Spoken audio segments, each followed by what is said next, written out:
मनोज के हाथों बार बार मात खा रही चटोरी चुड़ैलों की कहानी को इसके पहले की कहानी में हमने देखा। दोनों चुड़ैलें एक पेड़ पर बैठी हुई थी।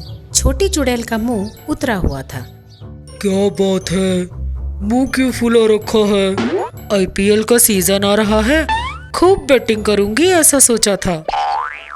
तो क्या हुआ? उस वायरस की वजह से आईपीएल भी कैंसिल हो गया है। क्या सच में? हाँ दीदी, इन गर्मियों की छुट्टियों में मेरे मनोरंजन का रास्ता बंद हो गया। अब तो मेरा दिल बिल्कुल भी नहीं लग रहा। अरे कोई बात नहीं, कोई और रास्ता ढूंढ लेते हैं। एक क्रिकेट बॉल तेजी से बड़ी चुड़ैल की तरफ आया, जिसे छोटी चुड़ैल ने पकड़ लिया। ये बॉल किसने मारा रे? उसने चारों तरफ देखा। थोड़ी दूर पर मनोज अपने दोस्तों के साथ क्रिकेट खेल रहा था। ए, जाके बॉल ले आ। हाँ ला रहा हूँ। ऐसा कहकर सीनू उस पेड़ के पास पहुंचा। पेड़ पर चुड़ैलों को देखकर भूत भूत चिल्लाते हुए वो दौड़ने लगा। वो हांफते हुए मनोज के पास पहुंचा और कहा, हे, वहाँ वहाँ। हाँ, क्या है वहाँ? दो भूत है, हमारे बॉल को उछाल उछाल के खेल रहे हैं। दो भूत है तो ये जरूर वो चटोरी चुड़ैलें होंगी। अच्छा तो यहाँ रुक, मैं जाके बॉल ले आता हूँ।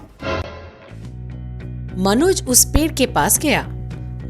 ओ, तो तुम लोग हो, भला चाहते हो तो बॉल वापस कर दो। हाँ दे देंगे, लेकिन तुम्हें हमारे साथ क्रिकेट मैच खेलना होगा। क्या कहते हो? क्या चुड़ैलों के साथ क्रिकेट? अच्छा तुम लोगों को खेलना आता है? खेलोगे तब पता चलेगा ना आता है या नहीं। वैसे भी क्रिकेट खेलने के लिए 11 लोगों की जरूरत पड़ती है, तुम तो 2 हो। ओए, हमारे एक चुटकी बजाते ही पूरी की पूरी इंडियन क्रिकेट टीम यहाँ हाजिर हो जाएगी। क्या समझा? हाँ अच्छा तो बजा चीटी। इतनी जल्दी भी क्या है, पहले तू जा और अपनी टीम तैयार कर। मनोज ने भी हामी भरी और वहां से चला गया। इन दोनों चुड़ैलों ने अपनी सारी चुड़ैल दोस्तों को बुलाकर एक टीम तैयार कर ली। उस टीम में चंपा नाम की चुड़ैल भी थी। इधर मनोज ने भी अपनी टीम को तैयार कर लिया। उसने अपने मित्र मन्नू को भी फोन करके बुलवा लिया। एक तरफ चुड़ैलों की टीम थी और दूसरी तरफ मनोज की टीम।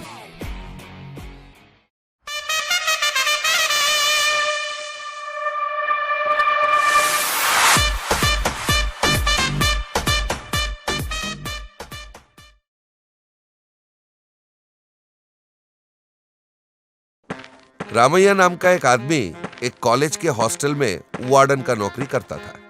काम पे लोगों को लगाएगा तो पैसे देने पड़ेंगे, इसलिए ऑफिस बॉय का काम भी वो खुद ही कर लेता था। स्टूडेंट्स के जरूरतों को भी कमीशन लेकर वो पूरा कर दिया करता था। हर रोज सुबह हॉस्टल पर सब्जियों का गाड़ी आता था। रामैया बाबू, लोड आ गया है, आके उतार लो। हाँ आ रहा हूँ, पर अकेला आदमी हूँ, तू भी जरा हाथ लगा दे। तो दोनों ने मिलकर सारी सामान अंदर रख ली।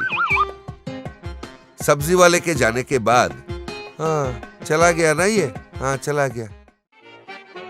ये इधर वो उधर, ये इधर वो उधर, ये इधर वो उधर। इस तरह उसने सब्जियों को 2 भाग में बांटा।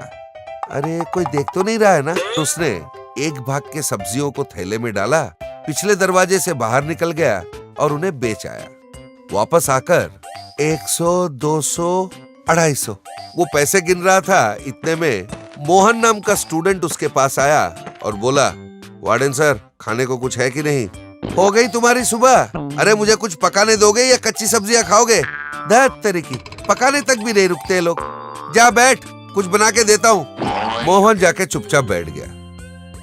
रामैया ने मोहन के सामने प्लेट रखा और उसमें चावल डाल दिया। आज सब्जी क्या पकाया है? भिंडी की सब्जी है। एक ही सब्जी पकाया है। हाँ हाँ, एक ही सब्जी बना है, लो खाओ, कहकर रामैया ने चावल पर सब्जी डाल दिया। पर सब्जी भी तो बिल्कुल पानी पानी था। अरे इसे सब्जी कहते हैं क्या? लग रहा है नहर का पूरा पानी इसमें डाल दिया है। अरे भाई, ये क्या तुम्हारा बाप का घर है ना तुम्हारा ससुराल है? गाढ़ा दाल मिलेगा, डीप फ्राई मिलेगा, जो मिल रहा है खाओ, ये हॉस्टल है। हर रविवार को स्टूडेंट्स को चिकन देना था। रामैया चिकन बनाता तो था, पर उसमें से पीसेस निकाल लिया करता था। एक रविवार को लंच के समय सारे स्टूडेंट्स खाना खाने आके बैठ गए। रामैया ने सबके प्लेट में चावल डाल दिया, फिर ऊपर से सब्जी डाल दिया। रमेश ने पूछा, क्यों सर, आज तो रविवार है, चिकन होना चाहिए ना? हाँ तो मैंने चिकन ही दिया है, कोई दाल नहीं पकाया है। अरे भिंडी की पानी तुरई की पानी की तरह क्या ये भी चिकन की कोई पानी है क्या? टुकड़े कहाँ हैं? सारे टुकड़े खत्म हो गए भाई। 100 लोग हो तुम, कितने लोगों को टुकड़े देता फिरूं? तू जल्दी खा के निकल, मुझे रात की सब्जियां अभी से काटने बैठने हैं। ये कहकर वो अंदर चला गया। सारे स्टूडेंट्स को रामैया के स्वभाव के बारे में पता था। उन्होंने ठान लिया कि किसी भी तरह रामैया को सबक सिखाना ही होगा। फिर सारे बच्चों ने मिलकर एक उपाय निकाली। दूसरे दिन मोहन, रमेश और नरेश एक साथ खाना खाने आए। रामैया ने उनको खाना परोसा और थोड़ी दूर जाकर खड़ा हो गया। वो तीनों बातें करने लगे ताकि उनके बातें रामैया के कान में पड़े। हाँ भाई, कल कहाँ गया था तू? कल मैं एक डॉक्टर से मिलने गया था। डॉक्टर के पास क्यों गया था तू? किसी से बताना मत, पासा बताता हूँ। मैं सोच रहा था गोरा चिट्टा सिनेमा के हीरो की तरह किस तरह बनूं, तो मेरे दोस्त ने कहा कि डॉक्टर से जाके मिल। अच्छा, क्या कहा डॉक्टर ने? एक साबुन लिख के दिया, कहा 10 दिन में तेरा रंग रूप बदल जाएगा। तो साबुन लाया क्या? नहीं, अपना रामैया है ना, उससे मंगवा लूंगा। इस तरह बातचीत करते हुए उन लोगों ने खाना खाया। इनकी पूरी बातचीत रामैया ने सुनी। 10 दिनों में सिनेमा हीरो की तरह बनाने वाला साबुन। वो सोच रहा था, इतने में रमेश उसके पास आया और बोला, सर जी, ये पेपर में जो साबुन लिखा है ना, वो खरीद के लाना। तो हाँ ठीक है। सर जी, ये दुकानों में नहीं मिलता, मेडिकल शॉप जाना पड़ेगा। ठीक है कहकर रामैया मेडिकल दुकान गया। 2 साबुन खरीदी उसने, एक रमेश को दे दिया और एक खुद अपने लिए रख लिया। बड़ा खुश होकर वो नहाने चला गया। रामैया के जाते ही रमेश कुछ छोटे छोटे पत्थर ले आया और जिस बकेट में रामैया ने सब्जी छुपा रखी थी, उसमें उन पत्थरों को डाल दिया। रामैया नहा के बाहर आया और आईने के सामने खड़ा हो गया। एक हीरो था, एक हीरोइन थी, दोनों ने रोमांस किया, टा टा टा टा टा टा टा टा टा। अरे ये क्या, इतनी खुजली क्यों हो रही है? ओह, शायद नया साबुन है, ऐसा ही होगा। चलो कोई नहीं, खाने चलता हूँ। सोचकर वो खाना खाने चला गया। सुबह सुबह चिकन के टुकड़े हटा के रखा था, पेट भर के खाता हूँ। फिर उसने बकेट में से चिकन निकाली और एक टुकड़ा लेके अपने मुंह में डाला और चबाया। बस उसका दांत टूट गया। आ, मेरे दांत! ई, ऊ, आ, क्या खुजली! ई! उसने इतना खुजाया कि उसे अस्पताल में भर्ती होना पड़ा। एक गांव में मीना नाम की एक लड़की रहती थी। वो पढ़ाई लिखाई में बहुत होशियार थी, पर उसका मन घर के कामकाज में बिल्कुल नहीं लगता था। मीना के पिता गरीब थे। हमारी बेटी बहुत होनहार है, पर इसका पढ़ाई का खर्चा उठाने का पैसा मेरे पास नहीं है। हाँ जी, मैं समझ सकती हूँ। एक अच्छे से लड़के का रिश्ता देखकर जल्दी ही हम इसकी शादी कर देंगे। हाँ, बस वो खुश रहे। रेवाराम ने जल्द ही मीना की पढ़ाई छुड़वा दी और उसकी शादी कर दी। मीना को घर का कोई काम करना नहीं आता था। अरे बहू, जरा 1 कप चाय तो ले आना, मेहमान के लिए। जी माँ जी। अच्छी चाय बनाना, नाक मत कटाना। कलेक्टर ऑफिस में काम करते हैं मिश्रा जी। जी माँ जी।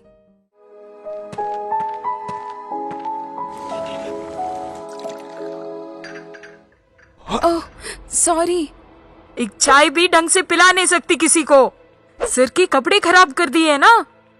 अरे नहीं नहीं माँ जी, मेरा ही गलती से चाय गिर गया। हाँ।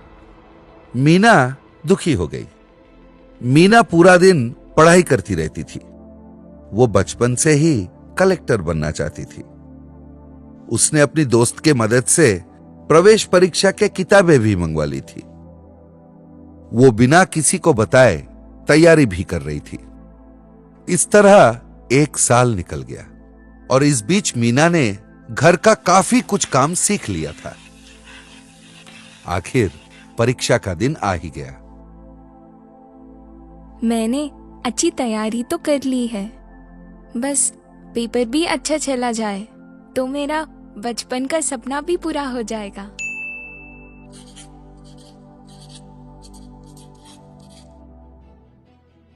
अरे बहू, कहाँ गई थी? कुछ नहीं माँ जी, मेरी एक सहेली के घर गई थी। अच्छा ठीक है, चलो जल्दी से नाश्ता बना लो। सब दुकान से घर आते ही होंगे। जी माँ जी, अभी बनाती हूँ।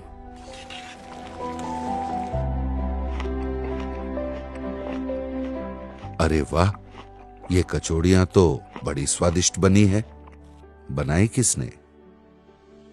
अपनी बहू ने बनाई है कचौड़ियाँ।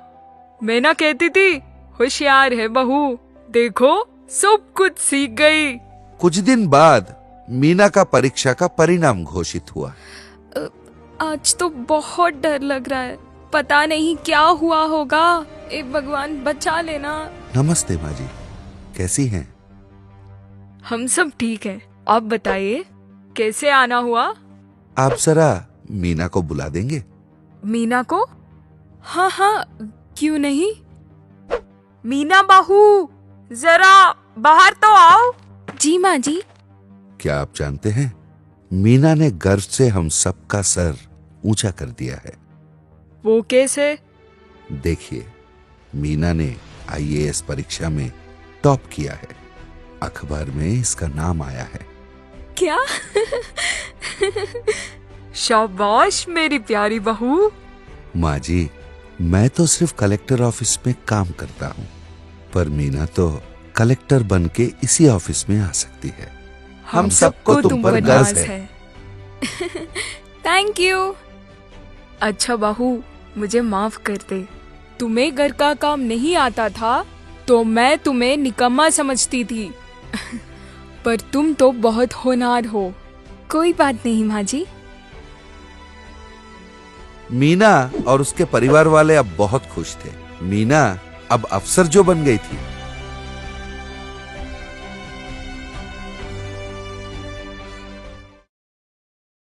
ऐसी ही ज्ञानवर्धक कहानियों के साथ फिर मिलेंगे।